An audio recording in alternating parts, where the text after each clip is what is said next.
saatnya bagimu untuk memelihara semua keegoisanmu? Apakah saatnya bagimu untuk memelihara segala hatimu, segala hasratmu? Apakah saatnya bagimu untuk memelihara segala kekecewaanmu, segala kedengkianmu? Bukankah harinya engkau harus melihat dunia ini penuh dengan kebinasaan Sodom Gomora? Bukankah saatnya engkau harus melihat dunia ini yang penuh dengan kejahatan-kejahatan? Bukankah engkau harus melihat dunia ini kasih yang semakin dingin, manusia mencintai dirinya sendiri? Apakah matamu masih buta untuk melihat segala apa yang terjadi? Apakah engkau masih akan berdiam diri? Yang berbahagia ialah mereka yang mendengarkan firman Allah dan yang memeliharanya. Indonesia akan mengalami kesusahan yang sangat besar. Persiapkan hatimu, persiapkan hidupmu untuk menyongsong hari yang akan datang. Terlebih persiapkan hidupmu menyongsong hari kedatangan Elohim di dalam kekudusan. Jangan engkau menyangka dunia ini akan semakin baik. Dunia ini akan semakin sulit. Kesusahan, kesukaran akan menghampiri. Semakin banyak iman yang akan runtuh. Akan banyak orang yang akan murtad dari imannya. Akan banyak orang yang menyangkal iman. Bahkan banyak yang merasa mereka masih menyembah Tuhan yang sesungguhnya. Elohim pun sudah menjauh daripadanya oleh karena dosa-dosa. Oleh karena keterikatan akan dunia ini. Mari, hai engkau anak-anak Elohim, kobarkan semangatmu, api pemurnian, api kemuliaan. Itulah yang harus engkau nyatakan dalam kehidupanmu. Jangan biarkan rohmu padam oleh segala apa yang ada dalam pikiranmu. Jangan biarkan rohmu padam oleh segala apa yang ada dalam hatimu, oleh segala kecamuk-kecamuk yang ada di dalam hidupmu. Buang, lepaskan semua itu, sebab harinya sudah akan tiba. Saatnya engkau harus terlatih untuk menjadi anak-anak yang benar-benar berdiri atas kebenaran firman Elohim. Saatnya hidupmu harus benar-benar terlatih sebagai anak-anak, sebagai orang yang benar-benar mempertahankan dan memperjuangkan iman. Ya. Saatnya hidupmu harus terlatih menjadi patriot-patriot kebenaran. Saatnya hidupmu harus terlatih menjadi laskar-laskar Hamasiah yang harus berdiri menyerukan kebenaran, bukan mental penakut, bukan mental pengecut. Mari semua tetap diam.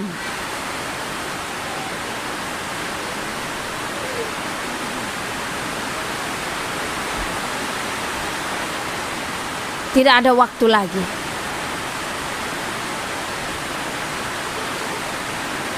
Haruskah Elohim menyatakan ganjaran-ganjaran besar dalam hidupmu, teguran-teguran nyata dalam kehidupanmu, agar engkau bertobat dari segala kepicikanmu, dari segala kedengkian hatimu?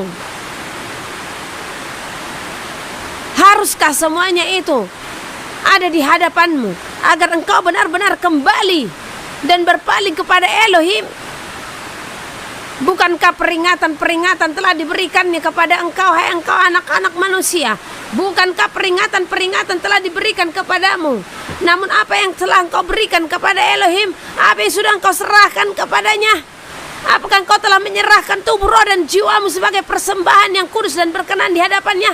Tetapi engkau masih berkecamuk di dalam hatimu, di dalam pikiran dan perkataanmu. Bukankah itu kejahatan yang memenuhi kehidupanmu, yang akan menjadi binasa keji yang berdiam di duci, yang akan menjadikanmu tertimpa dalam masa kesukaran? Apakah saatnya bagimu untuk memelihara semua keegoisanmu? Apakah saatnya bagimu untuk memelihara segala hatimu, segala hasratmu? Apakah saatnya bagimu untuk memelihara segala kekecewaanmu, segala kedengkianmu?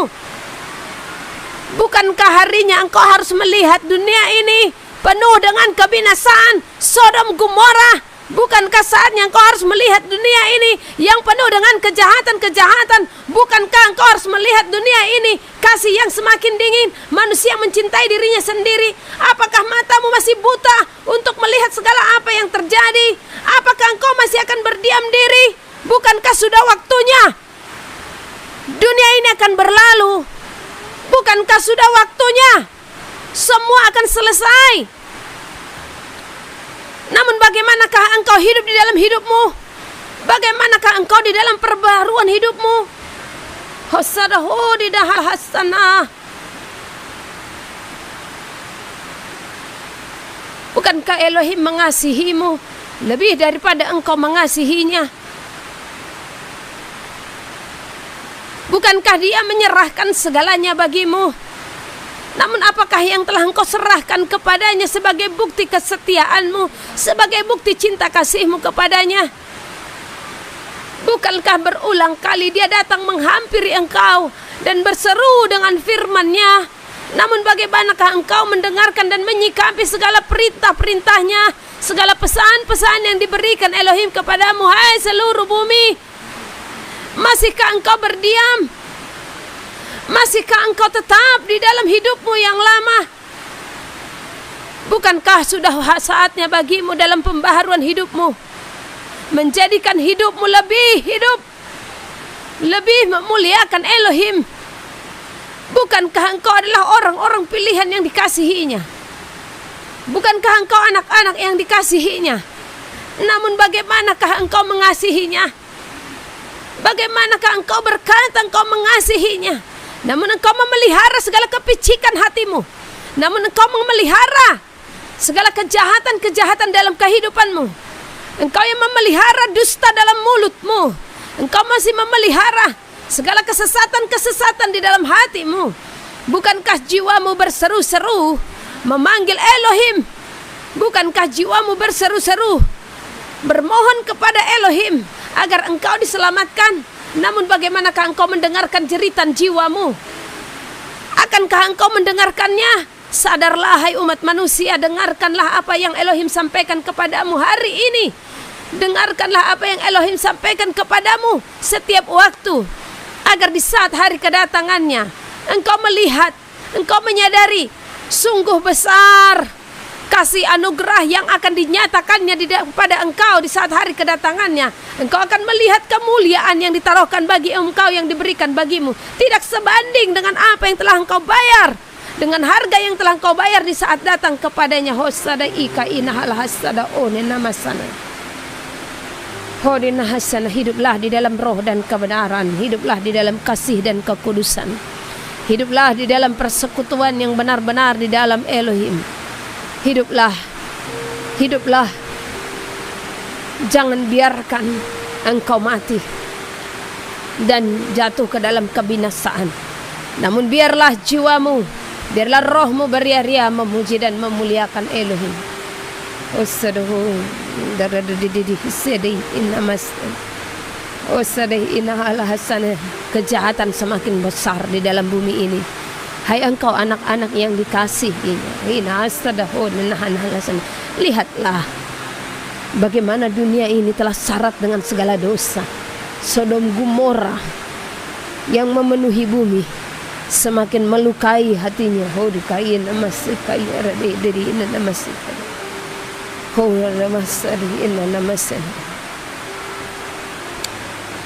Haleluya, haleluya, haleluya.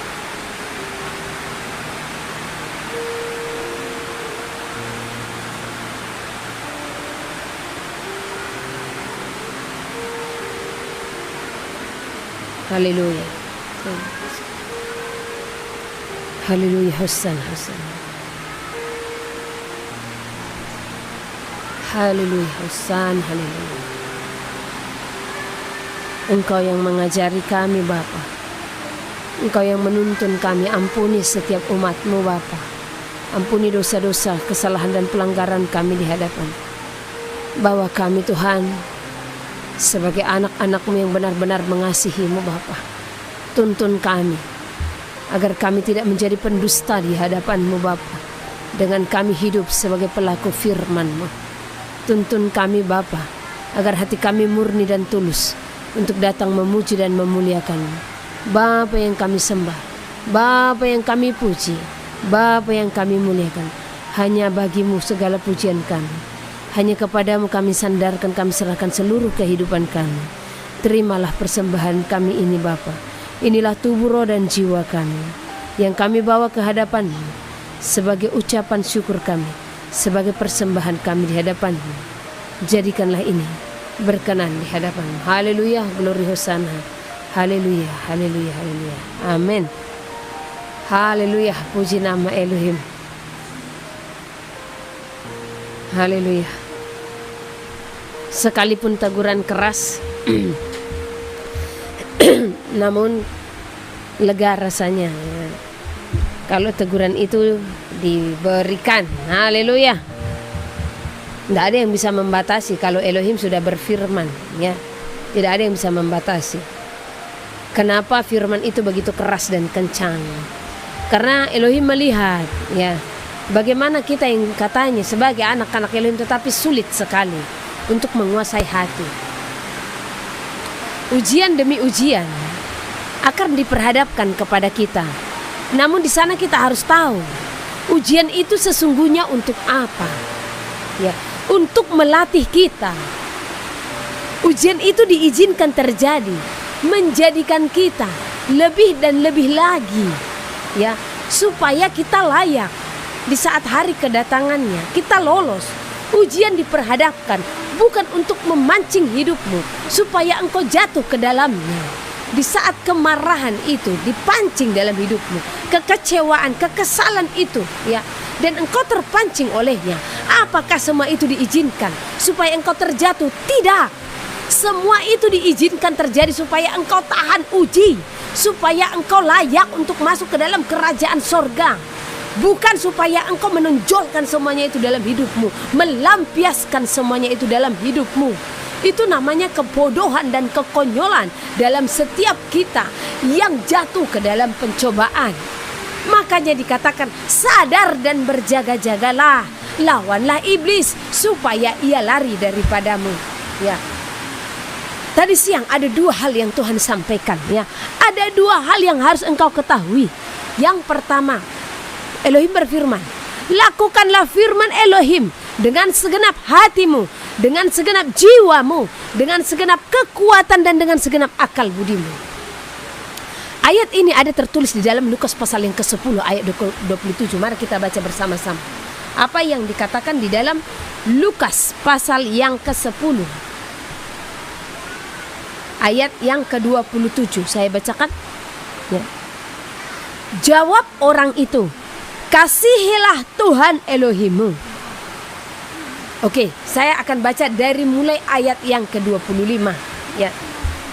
Pada suatu kali berdirilah seorang ahli Taurat untuk mencobai Yahusua. Katanya, "Guru, apa yang harus kuperbuat untuk memperoleh hidup yang kekal?"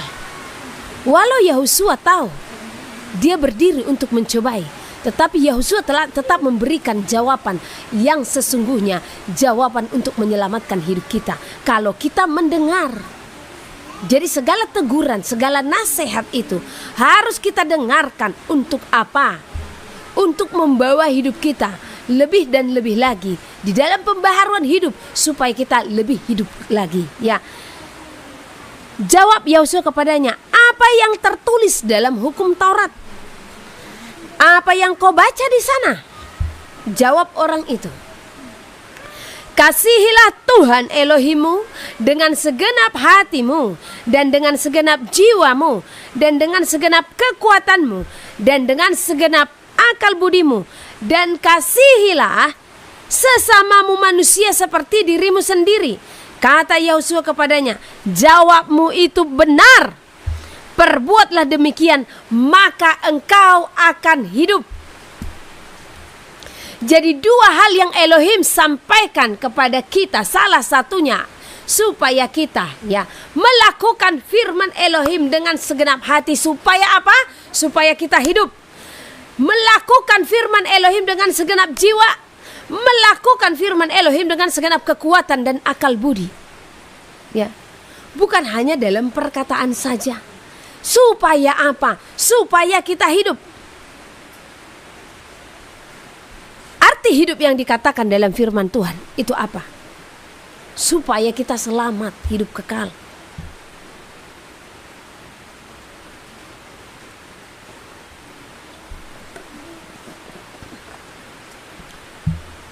bukan hidup yang dikatakan secara jasmani, tetapi hidup yang dikatakan dalam firman Elohim adalah kekekalan. Jadi lakukan firman itu sepenuhnya, ya. Yang kedua, apa yang Tuhan katakan? Kalahkanlah iblis dalam segala kehidupanmu supaya ia lari daripadamu. Waktu tadi Elohim menyampaikan ini kepada saya bilang, Bapak, ini ada ayat ini di dalam kitab suci, ya. Saudara bisa buka dari Yakobus pasal keempat ayat yang ke-7, ya. Nah, Yakobus pasal keempat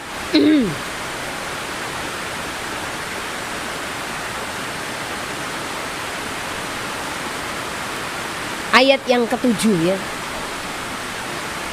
Karena itu tunduklah kepada Elohim dan lawanlah iblis, maka ia akan lari daripadamu. Jadi di sini yang saya temukan kata lawanlah iblis. Tetapi tadi Elohim mengatakan kalahkanlah iblis dalam segala kehidupanmu supaya ia lari daripadamu, ya. Karena di saat engkau melawan iblis, apakah engkau menang? Ini. Jadi kalimat ini, ya, satu kata yang spesial hari ini yang saya terima dari Elohim adalah kalahkan iblis, bukan hanya melawan iblis, ya. Jadi kita kalahkan iblis dengan melawan iblis. Karena ada orang yang melawan iblis, tetapi iblis itu tetap menang. Nah, bagaimana iblis akan lari daripadanya? Tetapi di saat engkau melawan iblis dan mengalahkan iblis tersebut dalam segala kehidupanmu, maka iblis itu akan lari daripadamu. Jadi ini yang Tuhan mau, bukan hanya melawan saja, tetapi kita harus kalahkan, kita harus patahkan, ya, segala pekerjaan iblis dalam segala kehidupan kita, ya. Apa pekerjaan iblis itu dalam kehidupan saudara? Banyak. Membuat saudara berpikiran negatif, itu pekerjaan iblis. Membuat saudara marah, itu pekerjaan iblis. Membuat saudara kesal, itu pekerjaan iblis. Membuat saudara kecewa, itu pekerjaan iblis. Inilah dulu hal-hal umum, ya. Hampir tiap hari Sabtu saya menyampaikan ini kepada saudara, ya. Tetapi apakah kita lolos dari hal ini? Sepanjang sepekan, apakah engkau bisa lolos dari semuanya ini? Jadi Elohim berfirman, ya, kalahkan itu. Bukan hanya melawan saja, karena banyak orang di saat satu contoh seseorang mencaci maki dia, ya, atau menghina dia segala macam, ya, dia melawan. Dia melawan apa? Dengan dia diam, dia berdoa, Tuhan kuasai hatiku, ya. 1 menit, 2 menit, 3 menit masih menang.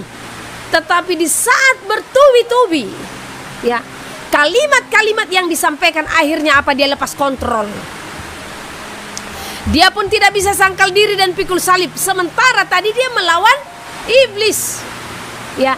Namun dia tidak mempunyai power dan kekuatan untuk melawan itu. Dengan apa? Ya, dia membiarkan segala perkataan itu, perenungan dalam pikiran dan hatinya akan segala kalimat-kalimat itu diterimanya dalam hitungan 22 detik, maka jadi.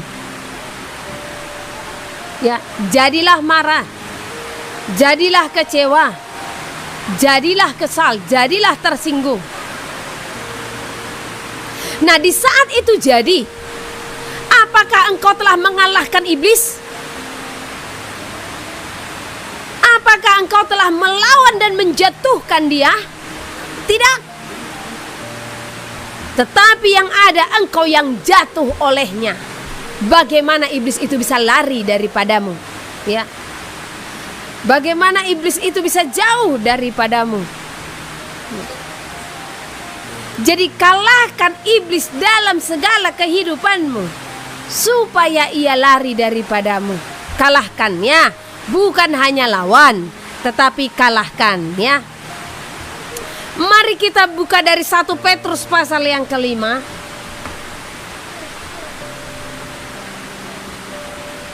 sabar. Ini kita banyak ayat malam ini, walau rencana hanya sebentar ya. 1 Petrus pasal yang ke-5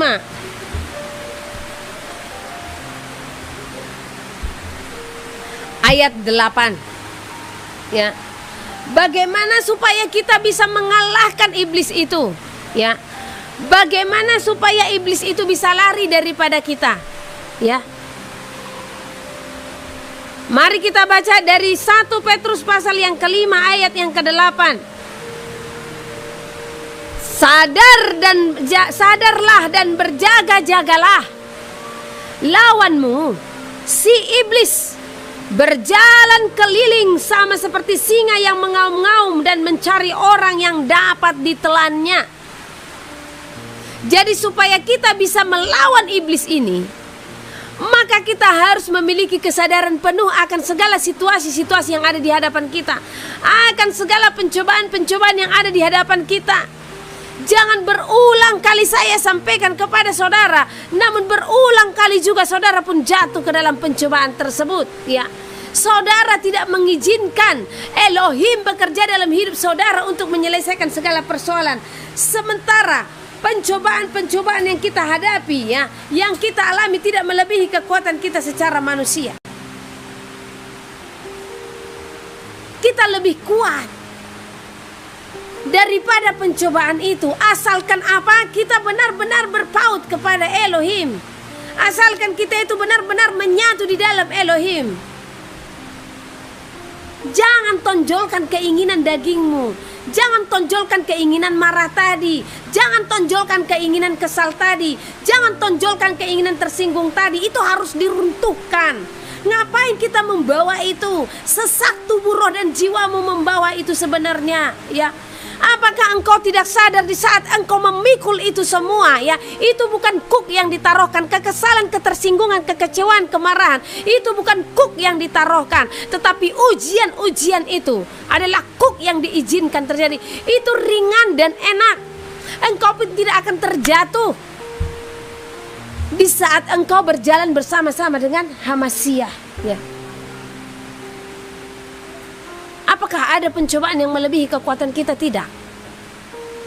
Ya, itu firman. Sebelum kita bahas lagi ke 2 Petrus, kita buka dulu dari 1 Korintus pasal yang ke-10 ya. 1 Korintus pasal 10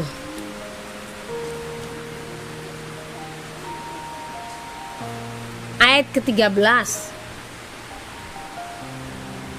Oke.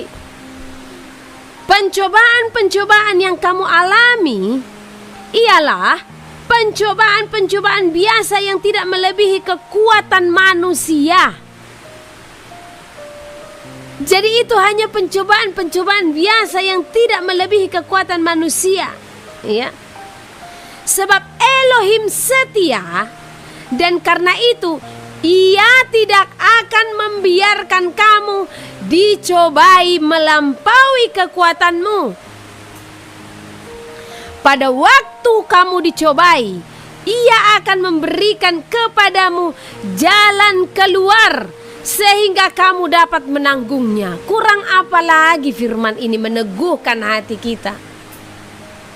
Kurang apa lagi firman-firman yang disampaikan oleh Elohim untuk membuat kita supaya kita tetap bertahan, untuk membuat kita supaya kita semakin teguh, untuk membuat kita supaya kita tidak jatuh ke dalam pencobaan. Ya.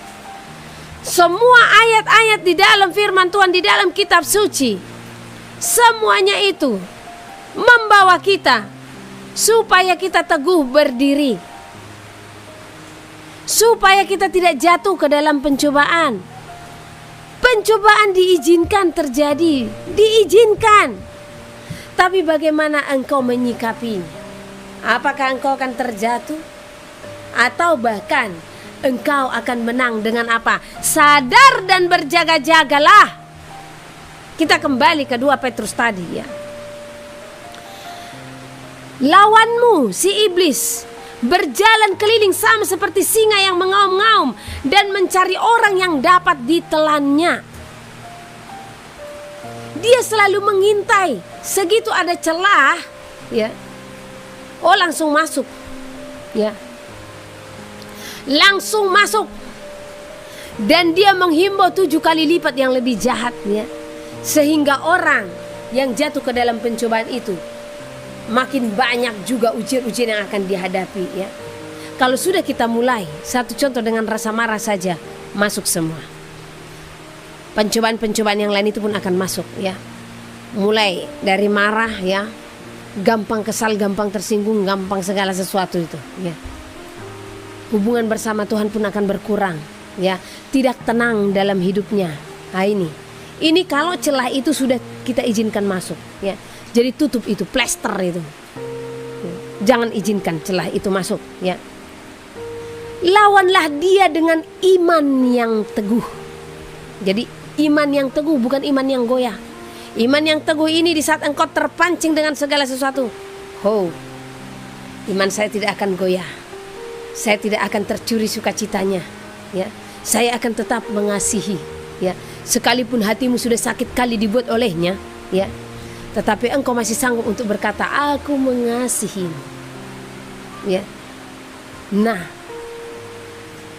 jadi harus dengan iman yang teguh.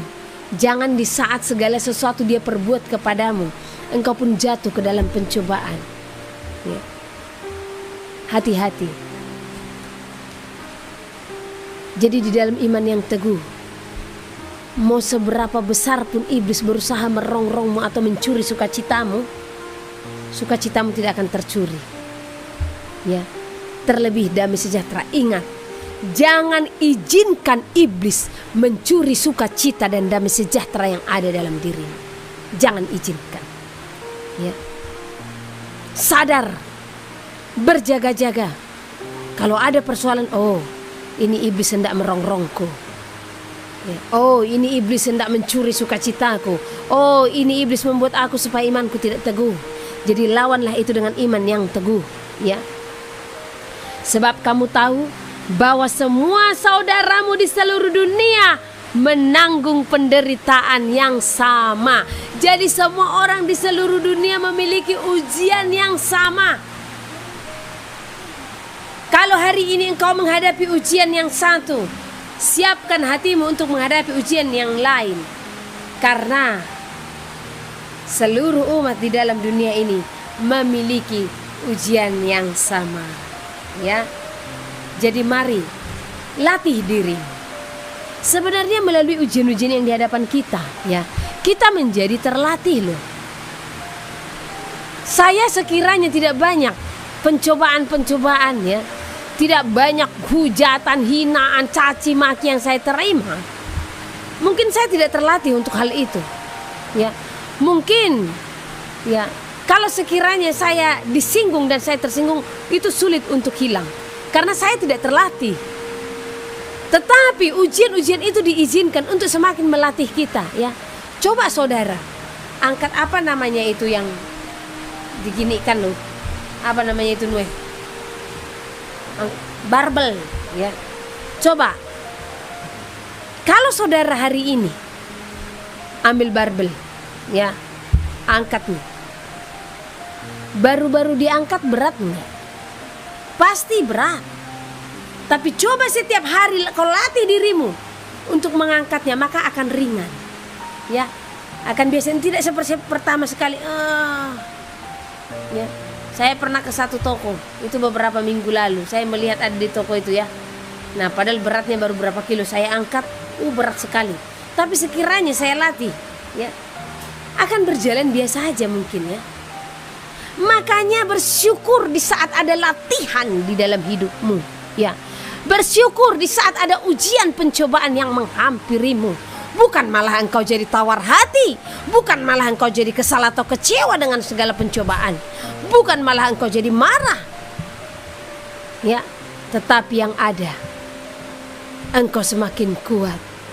Karena setiap ujian yang diizinkan terjadi, itu membuat kita semakin kuat, semakin dewasa, semakin berpengertian, dan semakin bijaksana dalam menghadapi segala persoalan. Jadi kita tidak kanak-kanak lagi, ya. Nah, mari kita baca 1 Korintus pasal 9 ayat 27. 1 Korintus pasal yang ke-9 ayat 27. Ini saya udah kering ini.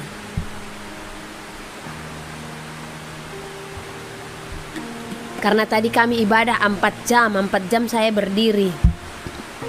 Habis 4 jam sekarang duduk lagi di sini.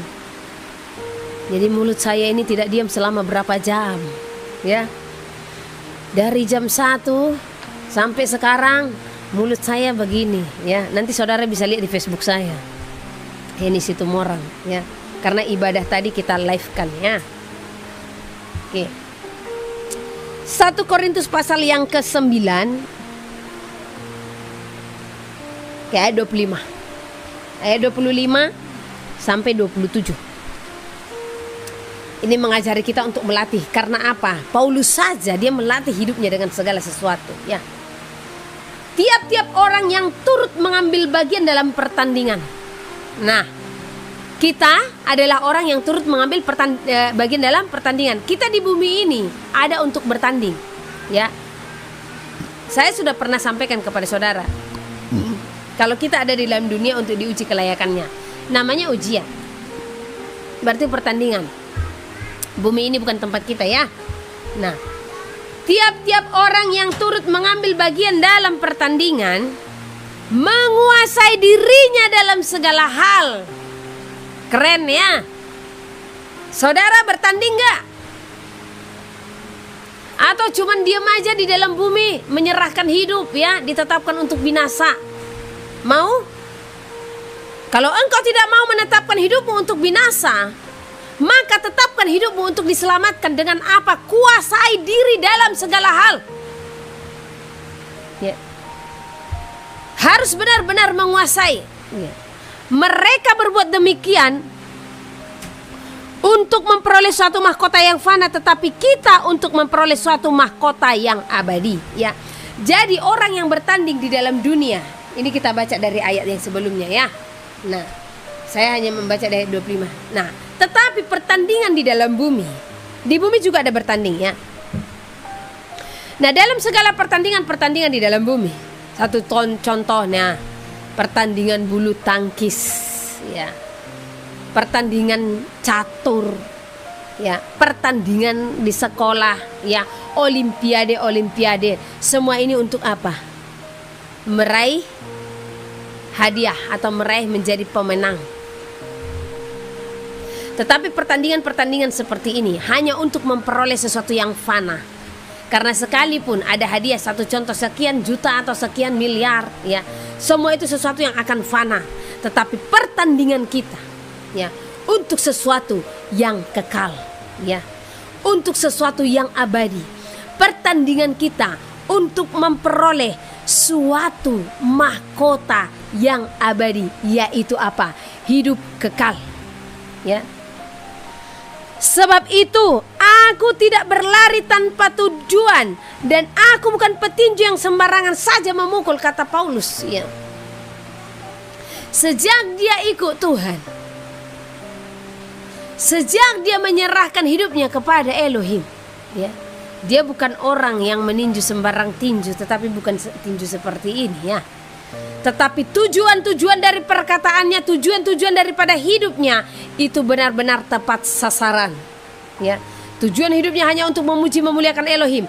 Tujuan hidupnya untuk masuk surga.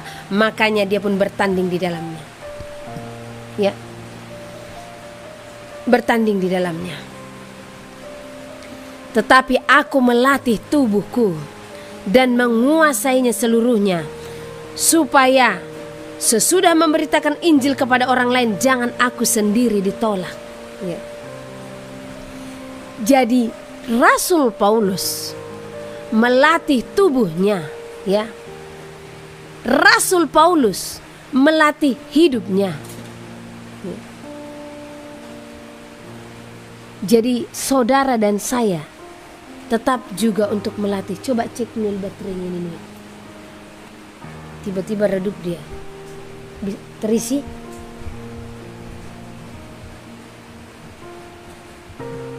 Sebentar, ini harus di charger. Kalau tidak tiba-tiba mati ini. Udah? Sudah tercharger? Oh sudah. Harus dilihat, ya kan? Oke. Jadi Rasul Paulus juga dalam segala keadaan dia melatih tubuhnya, ya. Di sini tidak dikatakan melatih roh, ya, tetapi melatih tubuh. Karena melalui tubuh inilah kita diuji kelayakannya.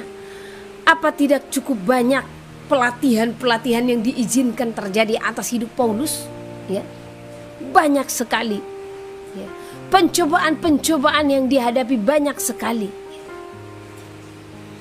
Tetapi dia melatih dan menguasainya. Jadi kita juga sebagai anak-anak Elohim, latih hidupmu, latih mulutmu ini untuk tidak memperkatakan apa yang tidak berkenan, supaya tidak memperkatakan perkataan yang sia-sia, supaya tidak cakap kotor, ya. Latih hatimu untuk bersabar. Latih pikiranmu untuk berpikir hal-hal kerajaan sorga, untuk berpikir hal-hal yang positif, ya. Latih tubuhmu ini untuk benar-benar melakukan apa yang berkenan di hadapan Tuhan, ya. Harus bisa. Kalau tidak bisa, ya sudah, tidak selamat.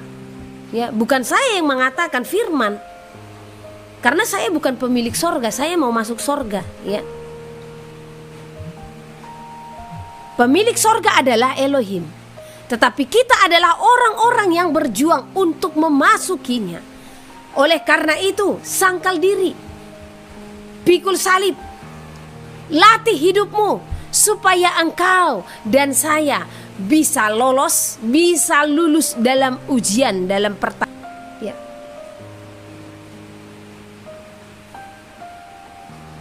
Hati ini harus benar-benar dijaga, sabar. Sabar dalam segala hal, ya. Tekun dalam berdoa. Jangan gampang tercemar. Pikiran, hati, perkataan, ya ini yang gampang sekali tercemar. Jadi kuasai seluruh hidupmu, ya. Rasul Paulus aja yang sudah langsung Elohim berbicara kepadanya, dia pun harus melatih hidupnya. Terlebih kita, ya. Siapa kita? Tetap semangat, ya. Nah, kita baca dari Amsal 16. Amsal 16 ayat 32. Jadi melatih hidup kita itu tadi dikatakan kita harus sabar. Ya. Harus sabar. Mau dicaci maki, ya. Mau dipancing untuk marah, sabar saja, ya. Tunjukkan kepada mereka engkau adalah orang yang mengasihi, ya. Orang yang sabar melebihi seorang pahlawan, ya. Jadi mari sabar, ya. Orang yang menguasai dirinya melebihi orang yang merebut kota. Nah, artinya apa? Orang yang menguasai diri, sukacitanya akan besar. Orang yang merebut kota sukacita, nggak merasa merdeka, ya kan? Karena yang merebut kota, mereka itu memerdekakan satu wilayah untuk menjadi tempat mereka, menjadi pemenang, ya. Mereka memenangkan pertandingan. Sukacita nggak? Tetapi orang yang menguasai diri melebihi itu semua. Di saat engkau mencapai kesuksesan dalam bisnismu, sukacita pasti. Di saat orang-orang yang kau kasihi memberikan hadiah-hadiah kepadamu, sukacita pasti. Tetapi, ya, orang yang menguasai dirinya melebihi itu semua. Melebihi pencapaian-pencapaianmu di dalam kehidupanmu. Ya. Jadi sabar. Orang yang sabar melebihi pahlawan. Ya. Jadi luar biasa kalau kita menjadi seorang penyabar. Saya tidak akan pernah membenci siapapun. Dan ini saudara harus pelajari. Terpujilah nama Elohim. Dia memberikan beberapa karunia-karunia roh, memperlengkapi pelayanan ini, ya. Dilengkapinya dengan segala sesuatu.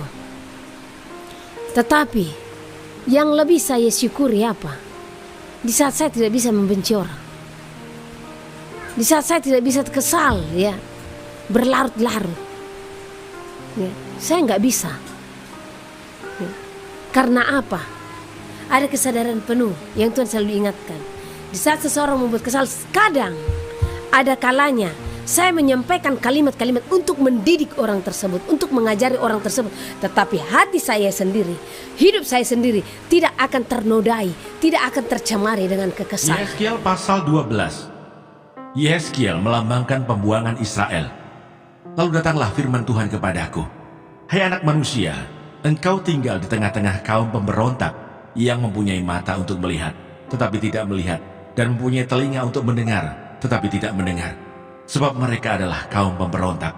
Maka engkau anak manusia, sediakanlah bagimu barang-barang seorang buangan, dan berjalanlah seperti seorang buangan pada siang hari di hadapan mata mereka. Pergilah dari tempatmu sekarang ke tempat yang lain, seperti seorang buangan di hadapan mata mereka. Barangkali mereka akan insaf bahwa mereka adalah kaum pemberontak.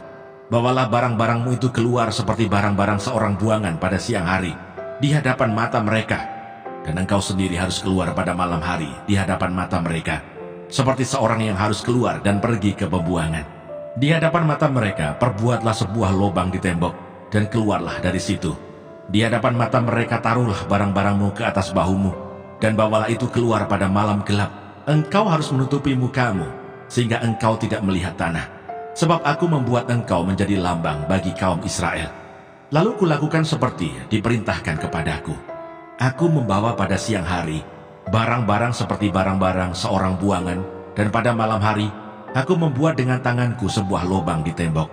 Pada malam gelap aku keluar, dan di hadapan mata mereka aku menaruh barang-barangku ke atas bahuku. Pada hari besoknya datanglah firman Tuhan kepadaku. Hai anak manusia, bukankah ditanya oleh kaum Israel, kaum pemberontak itu kepadamu, apakah yang kau lakukan ini? Katakanlah kepada mereka, beginilah firman Tuhan Allah. Ucapan ilahi ini mengenai Raja di Yerusalem dan seluruh kaum Israel yang tinggal di sana. Katakanlah, aku menjadi lambang bagimu, seperti yang kulakukan ini. Begitulah akan berlaku kepada mereka. Sebagai orang buangan mereka akan pergi ke pembuangan. Dan Raja yang di tengah-tengah mereka akan menaruh barang-barangnya ke atas bahunya pada malam gelap dan akan pergi keluar. Orang akan membuat sebuah lubang di tembok supaya ada baginya jalan keluar. Ia akan menutupi mukanya, supaya ia tidak akan melihat tanah itu. Aku akan memasang jaringku untuk menangkap dia, dan di dalam perangkapku dia akan terjebak, dan aku akan membawa dia ke Babel, tanah orang Kasdim. Tetapi tanah itu sendiri tidak akan dilihatnya. Ia akan mati di sana, dan semua yang di sekitarnya, para pembantunya dan bala tentaranya, akan kuhamburkan ke semua mata angin, dan aku akan menghunus pedang dari belakang mereka. Maka mereka akan mengetahui bahwa akulah Tuhan, apabila aku menyerahkan mereka di antara bangsa-bangsa dan menghamburkan mereka ke semua negeri. Tetapi aku akan meninggalkan sedikit dari mereka yang luput dari pedang, dari kelaparan dan dari sampar, supaya mereka menceritakan segala perbuatan-perbuatan mereka yang keji di antara bangsa-bangsa, di mana mereka datang, dan mereka akan mengetahui bahwa akulah Tuhan. Lalu datanglah firman Tuhan kepadaku. Hai anak manusia, makanlah makananmu dengan gemetar, dan minumlah air dengan menggigil, dan dengan hati yang cemas. Dan katakanlah kepada penduduk negeri ini, beginilah firman Tuhan Allah tentang penduduk Yerusalem yang di tanah Israel. Mereka akan makan makanannya dengan hati yang cemas, dan minum air dengan hati yang gundah gulana, supaya tanah mereka menjadi sunyi sepi, lantaran isinya sudah lenyap, oleh karena kekerasan yang dilakukan oleh semua yang tinggal di sana. Kota-kota yang masih didiami orang akan menjadi reruntuhan, dan tanah itu akan menjadi sunyi sepi, dan kamu akan mengetahui bahwa akulah Tuhan. Lalu datanglah firman Tuhan kepadaku. Hai anak manusia, sindiran apakah itu yang hidup di antara kamu di tanah Israel yang berbunyi, sudah lama berselang, tetapi satu penglihatan pun tak jadi. Oleh karena itu katakanlah kepada mereka, beginilah firman Tuhan Allah, aku akan menghentikan sindiran ini, dan orang tidak akan mengucapkannya lagi di tanah Israel. Sebaliknya katakanlah kepada mereka, waktunya sudah dekat, dan tiap penglihatan akan jadi. Sebab tidak akan ada lagi penglihatan yang menipu, ataupun tenungan yang menyesatkan di tengah-tengah kaum Israel. Sebab aku Tuhan akan berfirman, dan apa yang kufirmankan akan terjadi. Dan firman itu tidak akan ditunda-tunda lagi. Sebab pada masa hidupmu, hai kaum pemberontak, aku akan mengucapkan suatu firman, dan aku akan mengenapinya. Demikianlah firman Tuhan Allah.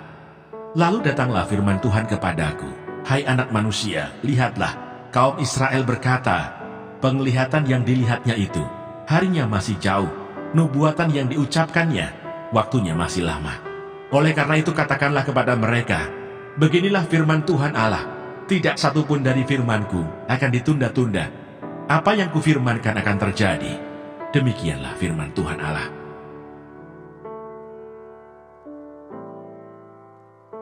Yehezkiel pasal 13. Hukuman terhadap nabi-nabi palsu.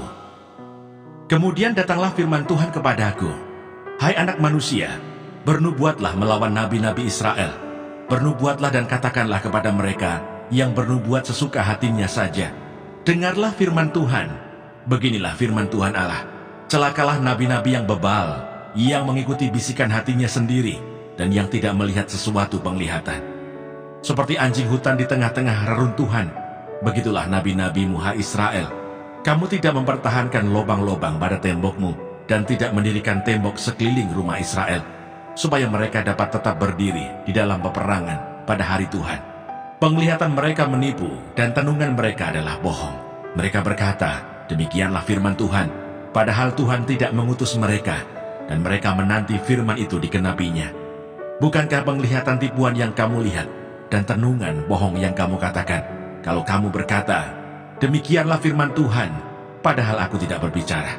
Sebab itu beginilah firman Tuhan Allah, oleh karena kamu mengatakan kata-kata dusta, dan melihat perkara-perkara bohong, maka aku akan menjadi lawanmu. Demikianlah firman Tuhan Allah. Aku akan mengacungkan tanganku melawan nabi-nabi yang melihat perkara-perkara yang menipu dan yang mengucapkan tenungan-tenungan bohong. Mereka tidak termasuk perkumpulan umatku dan tidak akan tercatat dalam daftar kaum Israel dan tidak akan masuk lagi di tanah Israel. Dan kamu akan mengetahui bahwa akulah Tuhan Allah. Oleh karena, ya, sungguh karena mereka menyesatkan umatku dengan mengatakan damai sejahtera, padahal sama sekali tidak ada damai sejahtera. Mereka itu mendirikan tembok dan lihat, mereka mengapurnya.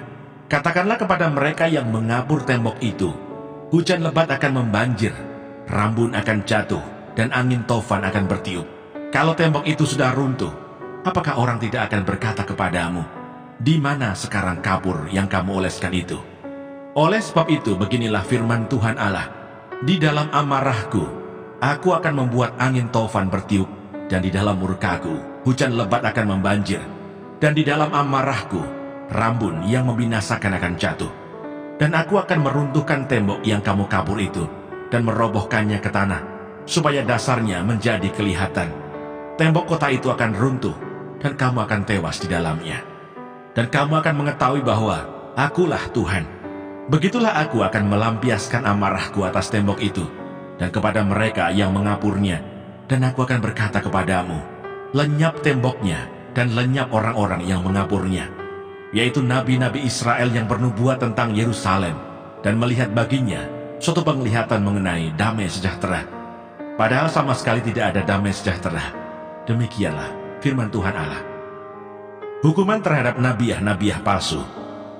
Engkau anak manusia, tujukanlah mukamu kepada kaum perempuan bangsamu, yang bernubuat sesuka hatinya saja, dan bernubuatlah melawan mereka. Katakanlah, beginilah firman Tuhan Allah, celakalah dukun-dukun perempuan yang mengikatkan tali-tali azimat pada semua pergelangan dan mengenakan selubung pada kepala semua orang, tua atau muda, untuk menangkap jiwa orang. Apakah kamu hendak menangkap jiwa orang yang termasuk umatku dan membiarkan orang-orang lain hidup untuk kepentinganmu? Kamu melanggar kekudusanku di tengah-tengah umatku hanya demi beberapa genggam jelai dan beberapa potong roti, dengan membunuh orang-orang yang tidak patut mati dan membiarkan hidup orang-orang yang tidak patut hidup, dalam hal kamu berbohong kepada umatku yang sedia mendengar bohong. Oleh sebab itu beginilah firman Tuhan Allah, aku akan menentang tali-tali azimatmu dengan mana kamu menangkap jiwa orang, dan aku akan mengoyakkannya dari tanganmu dan melepaskan seperti burung-burung orang-orang yang kamu tangkap. Aku akan mengoyakkan selubungmu dan akan melepaskan umatku dari tanganmu, dan mereka tidak lagi menjadi mangsa di dalam tanganmu. Dan kamu akan mengetahui bahwa akulah Tuhan. Oleh karena kamu melemahkan hati orang benar dengan dusta, sedang aku tidak mendukakan hatinya, dan sebaliknya kamu mengeraskan hati orang fasik, sehingga ia tidak bertobat dari kelakuannya yang fasik itu, dan kamu membiarkan dia hidup. Oleh sebab itu kamu tidak lagi melihat perkara-perkara yang menipu, dan mengucapkan tenungan-tenungan bohong. Aku akan melepaskan umatku dari tanganmu, dan kamu akan mengetahui bahwa akulah Tuhan. Yang berbahagia ialah mereka yang mendengarkan firman Allah dan yang memeliharanya.